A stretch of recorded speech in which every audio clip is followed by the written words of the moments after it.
A todos los que lo rodeaban y le dijo al hombre, extiende tu mano, y el hombre fue sanado. Es una linda historia, ¿no es cierto? Amén. Hay muchos elementos allí en la historia que podríamos desarrollarlo. Y si fuera el caso, me dijeron que como el culto termina a las 2 de la tarde, no vamos a estudiarlos todos, sino solamente algunos nada más. Es correcto que a las 2 terminan ustedes, ¿no es cierto? Amén. Amén. El que dijo amén tiene que quedarse, los demás pueden irse antes, ¿no es cierto? Pero el que dijo amén tiene que apoyarme por lo menos para... No vamos a hacerlo, por supuesto. Pero de las varios aspectos de esta historia, yo quiero que me acompañen en un pequeño detalle, en una oración particular, y ver qué poder tiene esa oración para nuestras vidas. Primero, pongamos la historia. Jesús tenía la costumbre de ir, ¿qué día? A la sinagoga. Los sábados. Y ese no era un sábado distinto. Él estaba en la sinagoga. Y en la sinagoga, o en el templo, en la iglesia, había un hombre enfermo. Tenía la mano imposibilitada, seca. No sé si a ti te ha pasado que tengas alguna imposibilidad. A mi esposa hace algunos meses se cayó y como ya tiene ella cierta edad, como yo, se quebró feo. Ya que a pesar de que eso pasó más de un año, todavía no puede caminar muy bien. Y cuando uno no puede hacer todo lo del cuerpo, recién se da cuenta el valor que tiene esa parte, ¿no es cierto? Como Jesús sabía lo que los que estaban allí presentes pensaban, se dio cuenta que entre la congregación, así como estaba ese hombre con la mano seca, había muchos dirigentes de la iglesia que no habían venido para aprender de las Escrituras, sino para encontrar alguna falta en Jesús. Así que estaban ahí atentos a ver qué era lo que iba a hacer. Como ese hombre vino y tal vez, no lo dice el relato, tal vez le preguntó, maestro, ¿me puede sanar? Jesús, fíjense lo que hace. Él le podría haber dicho, pregunto, él le podría haber dicho a esa persona, ahí donde estás, si tú crees te puedo sanar, ¿podría haberle dicho eso a Jesús y lo habría sanado a la distancia, sí o no? Claro que sí, porque Dios es Dios, Dios tiene poder.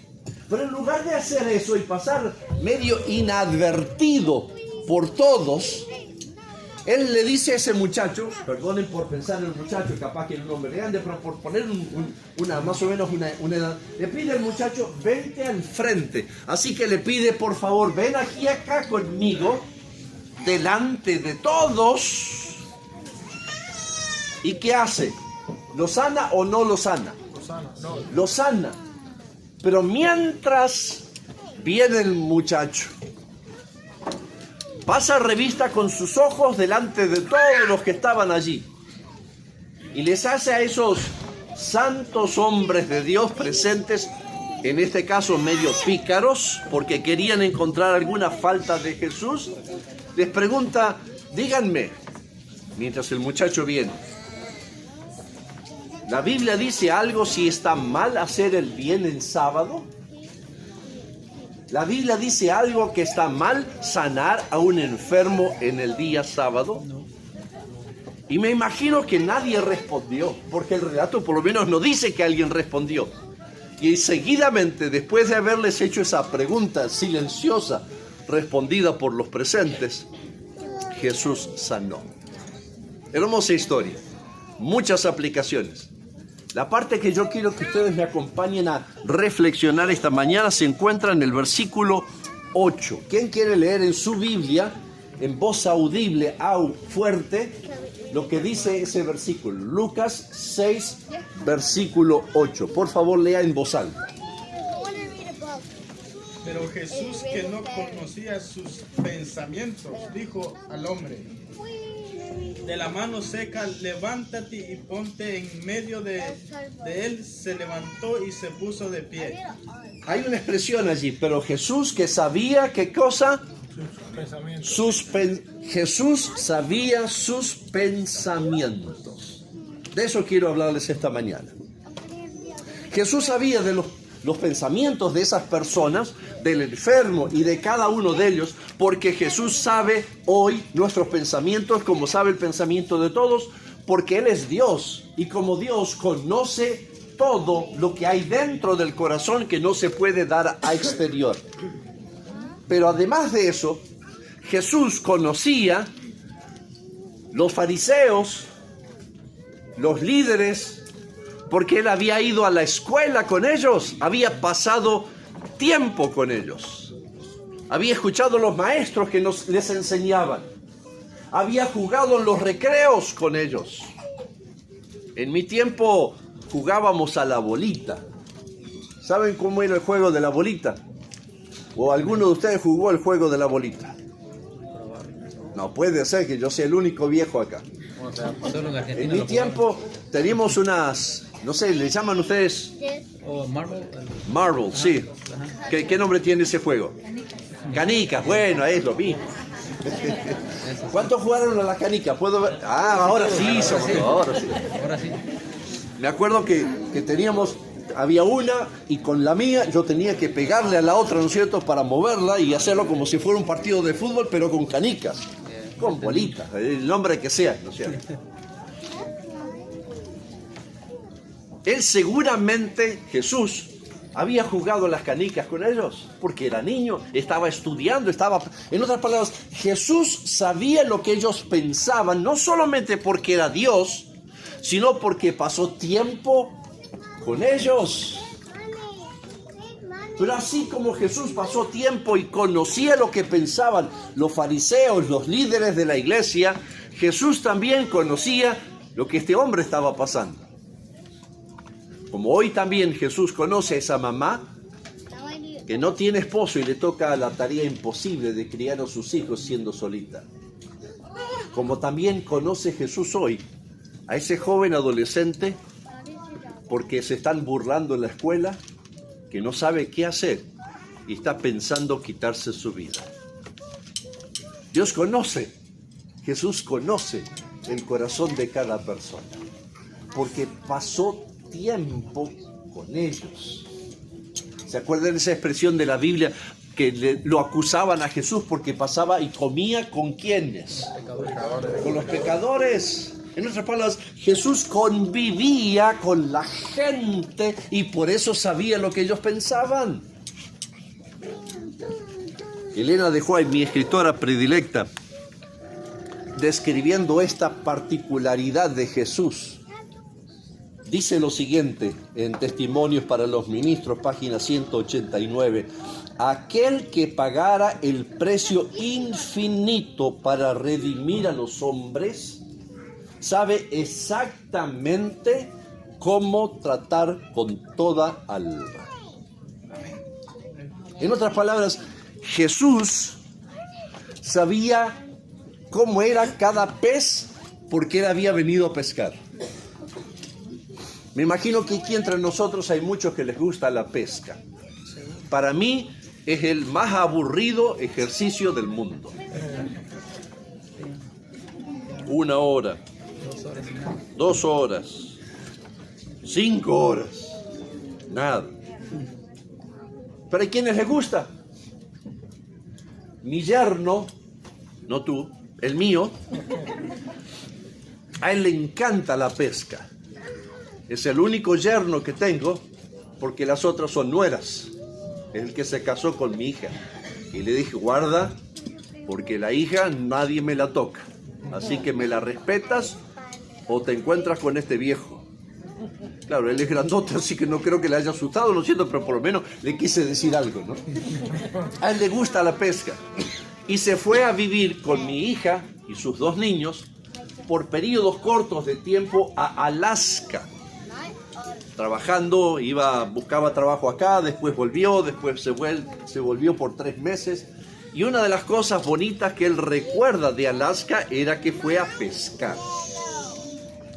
Pero si tú quieres ser buen pescador, si quieres tener éxito pescando, tienes que saber de los peces. A no ser que hagas como yo, 1 hora, 2 horas, 5 horas y no pesco. Si tú quieres ser exitoso en la pesca, tienes que conocer a los peces, así como Jesús conocía porque pasaba tiempo con los peces, sabía que él le gustaban los peces para atraerlos con el mensaje de esperanza que Jesús quería ofrecerles a cada uno de ellos. Porque hay peces, hay distintas clases de peces. Hay peces que les gusta el agua dulce. Hay peces que les gustan las aguas turbulentas, mucho ruido. Hay peces que les gustan esconderse detrás de las rocas o en las profundidades donde no llega la luz. Jesús fue un gran pescador de hombres. Y cuando Pedro y a su hermano, que no les había ido bien en la pesca de toda la noche, porque ser buen pescador significa pescar primordialmente en la noche, ya que los peces vienen más arriba porque no están asustados por la claridad, y no habían tenido éxito, Jesús les dio una promesa. Te voy a hacer, ¿qué cosa? Pescador de hombres. Jesús quiere que todos seamos pescadores de hombres. Pero Él, que fue un exitoso pescador de hombres, porque a eso vino, Él lo logró no solamente porque era Dios y sabe lo que las personas piensan, sino que pasó tiempo estudiando a los peces para saber qué les atrae, de tal manera que los pueda alcanzar, no uno de vez en cuando, sino en grandes cantidades. Mi yerno se subió a un barquito pequeño y con tecnología de hoy vieron que había un cardumen grande de peces, un grupo grande de peces, y por supuesto ahí pararon y empezaron a levantar. El más grande de este tamaño, desde aquí hasta acá. Dicen todos los pescadores que siempre exageran, ¿no es cierto? Pero él me dice que es cierto, yo no lo vi, así que le puedo creer que si no era así, por lo menos era de este tamaño, ¿no es cierto? Yo lo quiero a mi yerno, porque él no vive de la pesca. Pero si él viviera de la pesca, yo sería mucho más exigente con él, no meramente a salir a pescar porque le guste, si pesca bien, si no pesca no bien. Yo estaría exigiendo como suegro, hey, quiero que sostengas a mi hija y a mis nietos. Yo no los voy a sostener, tu responsabilidad, yo te ayudo, pero yo también trabajé toda la vida, ¿no es cierto?, para criar a tu esposa ahora, ¿no es cierto? Ahora te toca a ti hacerlo. Dios no nos llamó a ser pescadores casuales. Dios nos llamó a ser pescadores profesionales. ¿Me acompañan en lo que estoy diciendo? ¿Tiene sentido? ¿Sí? ¿O están todos dormidos? Porque algunos me miran como diciendo cuándo termina, ¿no es cierto? Pero no estoy bien seguro si es eso. O, ¿me entienden a lo que estoy hablando? Sí, perfecto. Dios no nos llamó a ser pescadores casuales como un hobby. Dios nos llamó a ser pescadores profesionales. Amén. Y si yo quiero ser un profesional pescador en nombre de mi Creador, tengo que hacer lo mismo que Jesús hizo, y es conocer los peces. Porque si yo no sé cómo se comportan los peces, voy a pescar uno por ahí, la semana que viene voy a pescar otro por ahí, pero mientras tanto me voy a pasar con hambre. Y Él no está pensando de que yo me alimente, sino que yo llene el mundo de peces con la esperanza de que Cristo viene pronto a resolver la crisis del ser humano. Amén. Yo tengo un defecto, muchos, pero uno. Como pastor, yo casi no me mezclo con diferentes peces. Porque hasta el mes pasado que trabajaba, todos los que trabajaban conmigo son adventistas. Predicaba y predico en iglesias adventistas. Llego a mi casa y mi familia es adventista. Comemos como adventistas. Hablamos como adventistas. Miramos televisión como... Bueno, algunas veces miramos televisión como adventistas también. Digo esto porque los adventistas no miran novelas. Me imagino que la sonrisa de ustedes es la confirmación de que es así, ¿no es cierto? No estoy acusándolos, solamente un comentario, no para acusarlos, sino para sonreír un poquito. Yo tengo ese defecto, que estoy rodeado de personas, rodeados de una sola clase de peces. ¿Hay algo de malo? No. Pero si Jesús me llamó a ser pescador, ¿qué hago solamente con estar rodeado de peces que son como los míos y que no necesitan nada porque tienen todo? Y tal vez no sea ese mi problema, tal vez sea el problema de alguno de los que estamos aquí. Que comemos como adventistas, que pensamos como adventistas, que dormimos con adventistas, que trabajamos con adventistas. Dios no se siente contento, por eso es que Jesús comía con quienes.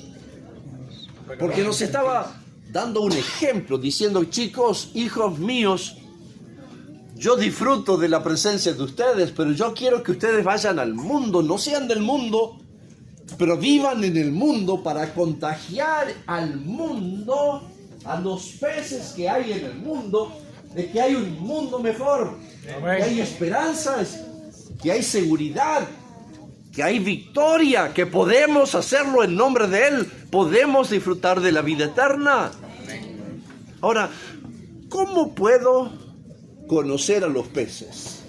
Permítame sugerirles 3 simples maneras que todos, sin excepción, podemos hacer.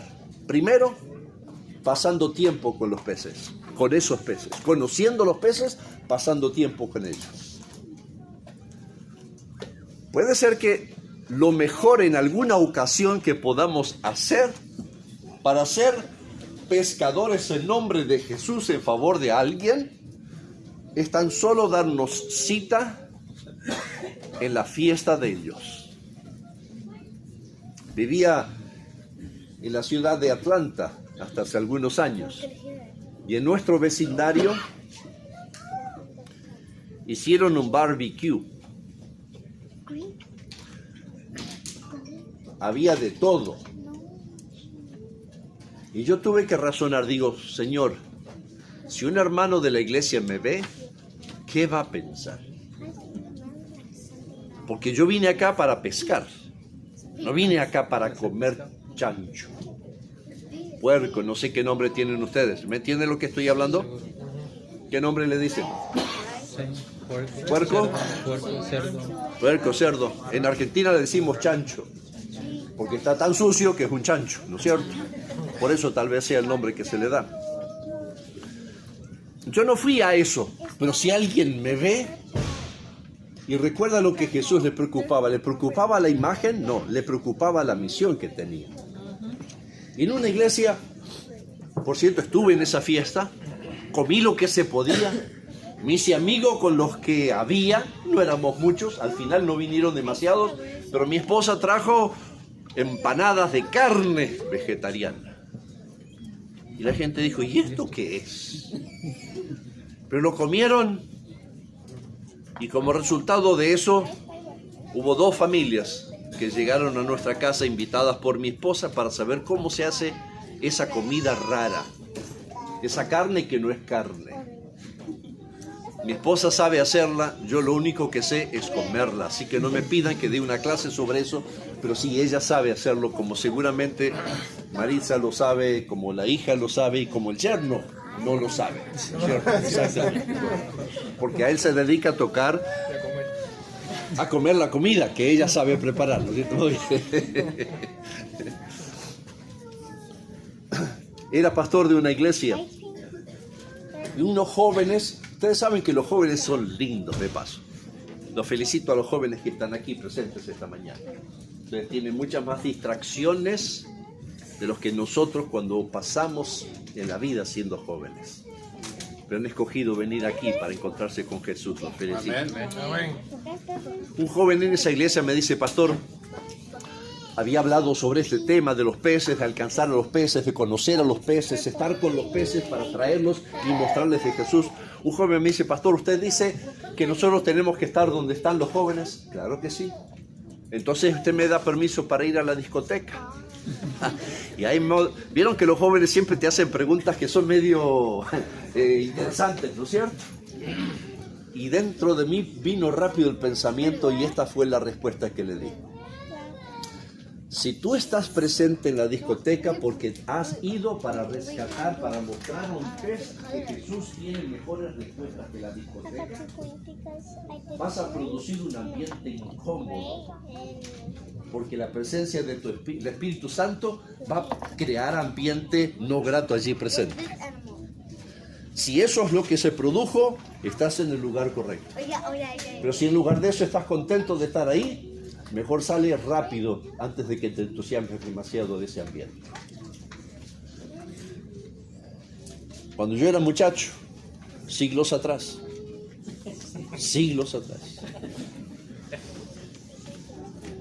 me habían enseñado con buena intención de que los ángeles no van a los lugares malos. Pero si el amor de Dios es incondicional, va donde yo voy. Y su Espíritu Santo me acompaña y me lleva y me dice, chico, Jorgito, o el nombre que sea, este no es el lugar que me gusta a mí. Pero tú vales más que el lugar, así que voy contigo. Pero voy a hacer lo posible para que te sientas incómodo y quieras venir de vuelta otra vez al camino correcto. Por lo tanto, en ese lugar, cuando los jóvenes fueron a la discoteca para buscar a un joven que se había ido de la iglesia y sabían que estaban allí presentes, oraron antes de salir y dijeron, Señor, aquí vamos a ir en nombre tuyo para pescar a alguien. Ese muchacho volvió a la iglesia. No toda historia termina así, porque los peces tienen libertad y a veces les gusta ser pescados y otras veces no les gusta ser pescados. Pero Dios nos invitó a que vayamos, pasemos tiempo con ellos, porque pasando tiempo con ellos los vamos a conocer mejor. Amén. Segunda forma para ser pescadores profesionales con éxito en nombre de Jesús. Háblales o escúchalos. Porque si tú eres de las Chivas, pero si tu pez es de las Américas, hazte de las Américas por lo menos para ganártelo. No es para escucha qué le gusta, y si no implica un cambio de tus principios, haz aquello que la persona quiere para demostrar de que tú los quieres, estás interesado. Es más importante para mí esa persona que tu equipo de fútbol. Amén. ¿Me acompañan? ¿Entienden lo que estoy queriendo decirles? Ustedes son tan silenciosos que a veces me da miedo. Y recién son las 12, faltan 2 horas más todavía. ¿Cuántos se van a quedar hasta el final? Puedo ver las manos en alto. Los demás pueden irse, pues ya es las 12, ¿no es cierto? Así que los demás tienen que quedarse hasta la hora que se me antoje. No, de ninguna manera. Perdone que yo sea medio así, pero el Señor me hizo fallado y me hizo feliz y contento. Porque creo que el cristiano es el ser humano que debe estar más feliz. Amén. Y a veces en mi vida yo he luchado, ¿será que la reverencia y la sonrisa están en contraposición? Y de ninguna manera. Porque cuando me miro al espejo, digo, Señor, la verdad que se te fue la mano con las orejas que me hiciste. Pero Dios es gracioso. Cuando nos miramos al espejo nos damos cuenta que Dios tiene chispa y nos hace especiales, nos hace únicos. Y por eso siento de que el cristiano que tiene esperanza en el futuro es el ser humano que tiene más esperanza y más motivos de tener sonrisa en sus labios. Amén. Porque sabe a quién ha creído. Amén. Esa es la razón por la cual yo soy medio loquito, ¿no es cierto? Espero que me perdonen aquellos que consideran que no está bien. Primera razón, la primera forma, quiero decir, para poder pescar es pasar tiempo con ellos para conocer cómo son los peces. Segundo, es escucharlos o hablarles. Porque hablando, escuchando lo que les gusta, lo que les interesa, sabré qué es importante para ellos. Y desde ese punto de lo que es importante para ellos, es que puedo edificar un puente que lleve desde el punto de donde ellos están y les gusta a Cristo Jesús. Amén. Que les puede dar no solamente la solución a lo que les gusta, sino la solución para toda su vida. Amén. ¿Están conmigo hasta aquí? Amén. El tercer punto. Ámalos. Pastor, es obvio que los amamos. ¿Estás seguro? Voy a poner un par de ilustraciones tan solo para cuestionarnos si de veras amamos a los peces que están afuera. Supongamos que es el mes de junio. Estoy aquí con ustedes todas las noches predicando, o las noches que sean, de acuerdo a lo que la iglesia determine. Y viene una familia que no es de la iglesia porque algún miembro de la iglesia lo invitó. Viene con 5 niños. Nunca estuvieron en una reunión pública. Y los niños no saben portarse bien como los niños de ustedes se comportan. De paso, admiro los niños de ustedes, lo bien que se portan. Amén. Si hubieran visto cómo se portaban mis niños, probablemente se contagiarían equivocadamente los de ustedes. Pero en esta ilustración, esos 5 niños nunca han estado en una reunión religiosa, no han tenido un culto familiar donde se les ha enseñado a portarse bien, quedarse quietitos por un tiempo hasta que termine, porque eso es respeto. No aprendieron, así que los niños andan en las suyas, felices de la vida. Entran los papás y uno de ellos, el más nerviosito, ve que hay un pasillo vacío. Y viene corriendo y se sube aquí arriba y aquí arriba empieza a hacer... ¿Cómo te hace sentir eso? ¿Incomodidad? ¿Ganas de agarrar la oreja de la mamá y decirle, ¿y qué pasó? ¿O ese niño es más valioso que la incomodidad que te produce? Los ruidos de los niños, las mamás y los papás lo han escuchado por años, así que no los escuchan más. Escuchan el ruido, el llanto del otro, no el llanto de uno, porque ese como que ya le cerramos los oídos y ya no escuchamos eso. No, están haciendo ruido, sabemos, pero no nos afecta porque lo venimos escuchando hace 5 años, hace 4 años, hace 2 meses. De paso, mi última nieta ayer estaba supuesto de nacer. Todavía no me lo dijeron, si nació o no nació. Pero eso es seguro, porque cuando un bebé nace, lo hacen llorar. Qué injusto la vida. Si no llora, le dan una... Y ya del niño se la dan, pobrecito. Claro, como señal de vida, ¿no es cierto? ¿Por qué? Porque hasta ese momento no necesitaba desarrollar sus pulmones, porque con el cordón umbilical tenía la alimentación necesaria, la oxigenación necesaria para su cuerpo. No me expliquen, no me digan cómo funciona, porque yo no tengo ni idea, ¿no es cierto? Pero así funciona. Pero cuando nacen y se le cortan el cordón umbilical, tiene que gritar como demostración que empezó a trabajar con los pulmones. Y si el bebé no llora, pues el médico, el que sabe. Y después nosotros pensamos que somos médicos y no, ahí no es cierto, eso es otra cosa, ¿no es cierto? No debemos hacer lo mismo que los médicos. Pero el tercer punto es amarlos como son. Amarlos aunque me incomoden. Pero la persona, ese pez, vale más que mi comodidad, ¿o no? Amén. Debe ser. Por lo tanto, debemos estar abiertos a amarlos incondicionalmente, así como Jesús nos ama a nosotros personalmente. Amén. Hasta aquí mi tema. Jesús conocía lo que ellos pensaban. Estoy resumiendo.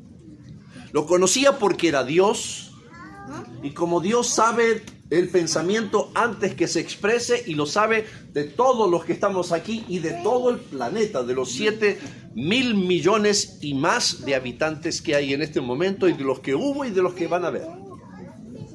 Pero también Jesús sabe, porque pasó tiempo con ellos. Y Él nos ha declarado que somos pescadores. Él podría hacerlo en un instante, Él escogió no hacerlo. Este mundo se habría terminado de resolver hace mucho tiempo si Jesús lo hubiera hecho, pero Él no lo hizo porque nos declaró a nosotros, compañeros de los peces, para que le mostremos a los peces cómo salir. Y por lo tanto dice, yo quiero que estudies a los peces, para estudiando y conociéndolos los puedas sacar de donde están allí escondidos, o de estas aguas, o de estas aguas, o de este ambiente, para mostrarles de que en Jesús hay victoria y salvación. ¿Y cómo hacerlo? Con 3 pasos muy simples. Pasar tiempo con ellos, escuchándolos y conversando con ellos, y amándolos como Jesús nos amó. Amén. En el mes de junio voy a estar de vuelta con ustedes. Voy a querer de que muchas personas, gracias a que tú eres el pescador profesional de Jesús, lleguen a aceptar a Jesús como su Salvador personal. Amén. Esa tarea no es mía, es la tarea del Espíritu Santo.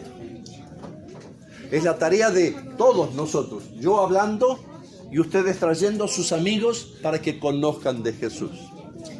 En el mundo hoy hay 3 clases de personas. Están por un lado los que